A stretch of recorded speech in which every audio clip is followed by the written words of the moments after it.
আসসালামু আলাইকুম, সবাইকে আমন্ত্রণ জানাচ্ছি এবি নিউজ প্রাইম সংবাদে। আপনাদের সঙ্গে আছি আমি তাবাসসুম আনিকা। শুরুতেই জানিয়ে দিব সংবাদ শিরোনাম। বিপদসীমার উপরে তিস্তার পানি, লালমনিরহাট নীলফামারীতে বন্যার শঙ্কা, নতুন অর্থ বছরে তিস্তার মহাপরিকল্পনার স্টাডি শেষ করে বাস্তবায়ন শুরু। ঢাকা সেন্ট্রাল ইউনিভার্সিটির শিক্ষার্থীদের 5 কর্মদিবসের আলটিমেটাম, সংশোধন হচ্ছে পিতা মাতার ভরণ পোষণ আইন। তুরাগ থেকে মরদেহ উদ্ধারের প্রচারিত তথ্য বিভ্রান্তিকর জানায় ডিএমপি। লক্ষ্মীপুরে মা ও 3 মেয়েকে হত্যার প্রকৃত রহস্য উদ্ঘাটনের দাবি। সৌদিতে হেলিকপ্টার বিধ্বস্তে 14 জন নিহত, কারণ অনুসন্ধানে তদন্ত শুরু। জিও নিউজে ধর্মীয় বিষয়বস্তু নিয়ে বিতর্ক, সম্পাদকীয় সতর্কতা ব্যর্থ হয় তদন্ত। গ্রুপ সেরা আর্জেন্টিনা পাচ্ছে কেপ ভার্দেকে প্রতিপক্ষ, নাটকীয় ড্রয়ে পাতানো ম্যাচ, বিতর্ক উড়িয়ে দিলেন রাল্ফ রাঙ্গনিক। দর্শক, এতক্ষণ শুনছিলেন শিরোনাম, এখন বিস্তারিত। ভারতের গজলডোবায় ভারী বৃষ্টির পর উজান থেকে নেমে আসা পাহাড়ি ঢলে তিস্তা নদীর পানি হঠাৎ বেড়ে বিপদসীমার ওপর দিয়ে প্রবাহিত হচ্ছে। এতে নীলফামারী ও লালমনিরহাটের তীরবর্তী নির্মাঞ্চলে প্লাবনের আশঙ্কা দেখা দিয়েছে। পানির চাপ নিয়ন্ত্রণে তিস্তা ব্যারাজের সবকটি 44টি গেটই খুলে দিয়েছে কর্তৃপক্ষ। রোববার সন্ধ্যা 6টায় দেশের বৃহত্তম সেচ প্রকল্প তিস্তা ব্যারাজের ডালিয়া পয়েন্টে পানির প্রবাহ রেকর্ড করা হয় 52.22 সেন্টিমিটার, যা বিপদসীমা 52.15 সেন্টিমিটারের তুলনায় 7 সেন্টিমিটার বেশি। পানি উন্নয়ন বোর্ডের স্থানীয় কর্মকর্তারা জানান, গত কয়েকদিন ধরে ভারতের উজানে ভারী বর্ষণের কারণে তিস্তা নদীতে পানি বাড়তে থাকে। সেই ঢল বাংলাদেশ অংশে প্রবেশ করায় ডালিয়া পয়েন্টে পানি বিপদসীমা অতিক্রম করেছে। অন্যদিকে দেশের উত্তর পশ্চিমাঞ্চলের 2 কোটি মানুষের দীর্ঘদিনের দুর্ভোগ লাঘবে 2026-27 অর্থ বছরই তিস্তা মহাপরিকল্পনার ফিজিবিলিটি স্টাডি বা সম্ভাব্যতা যাচাই শেষ করে তা বাস্তবায়নের উদ্যোগ নেওয়া হবে বলে জানিয়েছেন পানি সম্পদ মন্ত্রী শহীদ উদ্দিন চৌধুরী আলী। রোববার জাতীয় সংসদে বাজেট আলোচনায় অংশ নিয়ে তিনি এই আশাবাদের কথা জানান। মন্ত্রী বলেন, তিস্তা পাড়ের মানুষ প্রতিনিয়ত নদী ভাঙনের শিকার হয়ে চরম মানবিক সংকটের মধ্য দিয়ে দিন কাটাচ্ছে। এই সংকট থেকে স্থায়ী মুক্তির লক্ষ্যে সরকার দৃঢ় প্রতিজ্ঞাবদ্ধ। আমরা এই অর্থ বছরে তিস্তা মহাপরিকল্পনা নামে হোক আর অন্য যে কোনো নামে হোক, আমরা তা বাস্তবায়ন করবই। মাননীয় প্রধানমন্ত্রী জনাব তারেক রহমান বললেন যে আমরা 2 মাসের মাথায়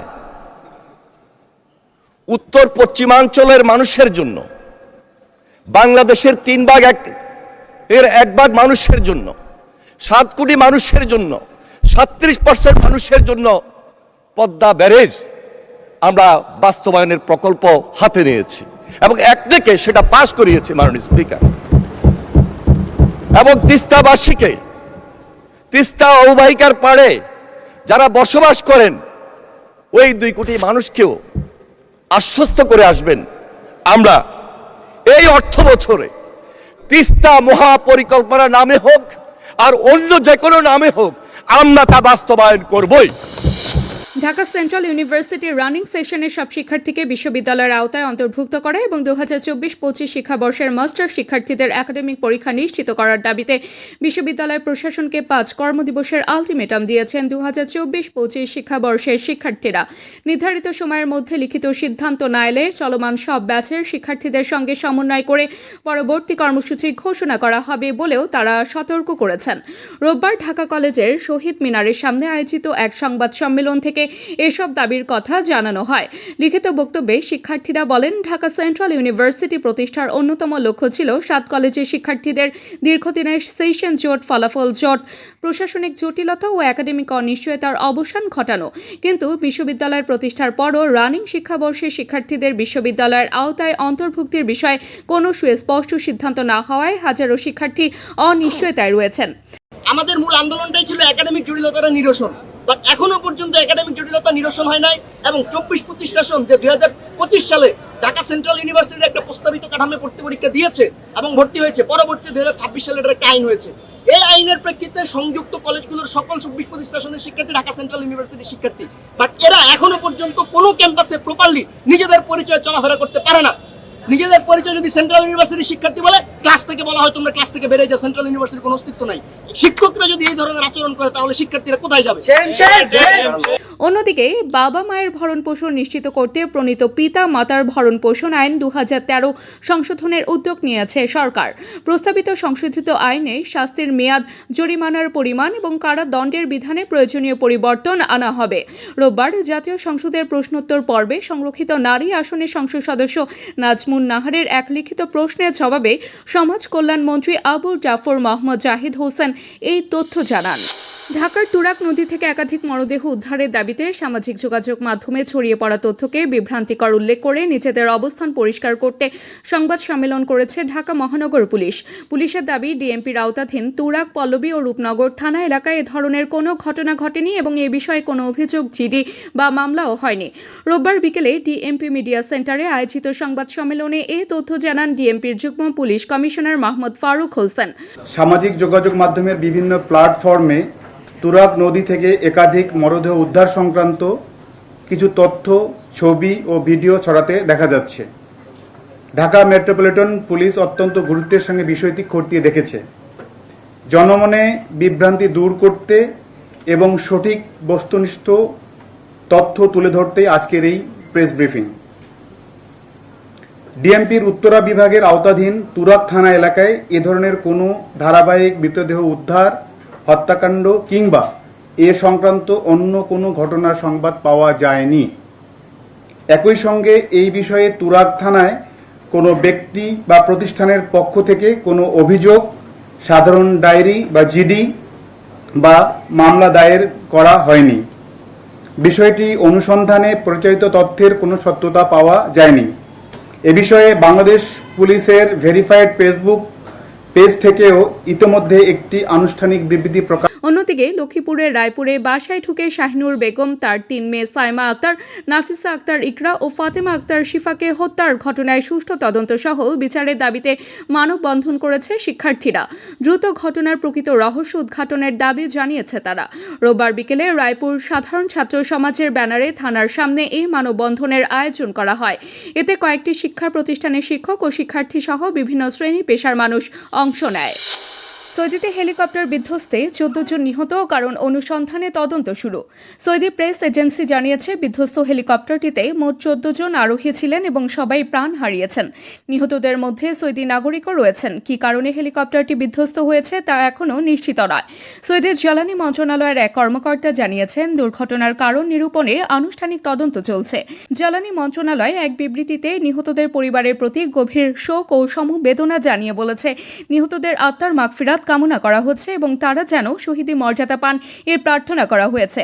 দুর্ঘটনার পর তম্বো লেন বিমানবন্দরের আশেপাশের এলাকা কঠোরভাবে এড়িয়ে চলার আহ্বান জানিয়েছে স্থানীয় পুলিশ। প্রাথমিকভাবে স্থানীয় গণমাধ্যমগুলো জানিয়েছে, হেলিকপ্টারটি আকাশে প্যারাশুট নিয়ে লাফ দেওয়ার উদ্দেশ্যে যাত্রা করা একদল মানুষকে বহন করছিল। তবে উড্ডয়নের পরপরই এটি বিধ্বস্ত হয়। তম্বো লেন পুলিশ জানিয়েছে, দুর্ঘটনার সুনির্দিষ্ট কারণ এখনও জানা যায়নি। বিস্তারিত জানতে স্থানীয় কর্তৃপক্ষ ইতিমধ্যে তদন্ত শুরু করেছে। মহানবী হযরত মুহাম্মদ সাল্লাল্লাহু আলাইহি ওয়াসাল্লাম এবং ইসলামের অন্যান্য শ্রদ্ধেয় ব্যক্তিত্বদের চিত্রায়ন পাকিস্তানে অত্যন্ত সংবেদনশীল বিষয় হিসেবে বিবেচিত হয়।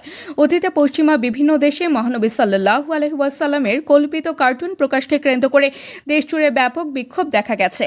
মুসলিম সংখ্যাগরিষ্ঠ এই দেশে ধর্মীয় বিতর্ক খুব দ্রুত জনমনে ক্ষোভের স্ফুলিঙ্গ ছড়িয়ে দিতে পারে। সে কারণেই মহরমের শোক পালনের সময় কর্তৃপক্ষ সাধারণত নিরাপত্তা ব্যবস্থা আরও জোরদার করে থাকে। এমন প্রেক্ষাপটে দেশের অন্যতম বৃহৎ বেসরকারি টেলিভিশন চ্যানেল জিও নিউজ জানিয়েছে, তাদের প্ল্যাটফর্মে প্রচারিত বিতর্কিত ফুটেজ সরিয়ে নেওয়া হয়েছে। চ্যানেল কর্তৃপক্ষের দাবি, ওই ফুটেজে ইরাক ও মধ্যপ্রাচ্যের কিছু মানুষের প্রচলিত ধর্মীয় রীতিনীতি দেখানো হয়েছিল এবং এর উদ্দেশ্য ছিল স্থানীয় সংস্কৃতি তুলে ধরা, কোনো ধর্মীয় মতামতকে সমর্থন করা নয়। পাকিস্তানের গণমাধ্যম নিয়ন্ত্রণকারী সংস্থা জানিয়েছে, জিও নিউজ সম্পাদকীয় সতর্কতা বজায় রাখতে ব্যর্থ হয়েছে। চ্যানেলটিকে অভ্যন্তরীণ তদন্ত পরিচালনা পরিচালনার নির্দেশ দেওয়া হয়েছে এবং বিষয়টি নিয়ন্ত্রণকারী সংস্থার অভিযোগ কাউন্সিলে পাঠানো হয়েছে। দেশটিতে সংবাদ মাধ্যমের স্বাধীনতা নিয়ে দীর্ঘদিন ধরেই সমালোচনা রয়েছে। টেলিভিশন চ্যানেলগুলো প্রায় নিয়ন্ত্রক সংস্থার ব্যবস্থা স্থগিতাদেশ বা সম্প্রচার নিষেধাজ্ঞার মুখোমুখি হয়। রিপোর্টার্স উইদাউট বর্ডার্সের 2026 সালের বিশ্ব মুক্ত গণমাধ্যম সূচকে 180 দেশের মধ্যে পাকিস্তানের অবস্থান ছিল 153তম।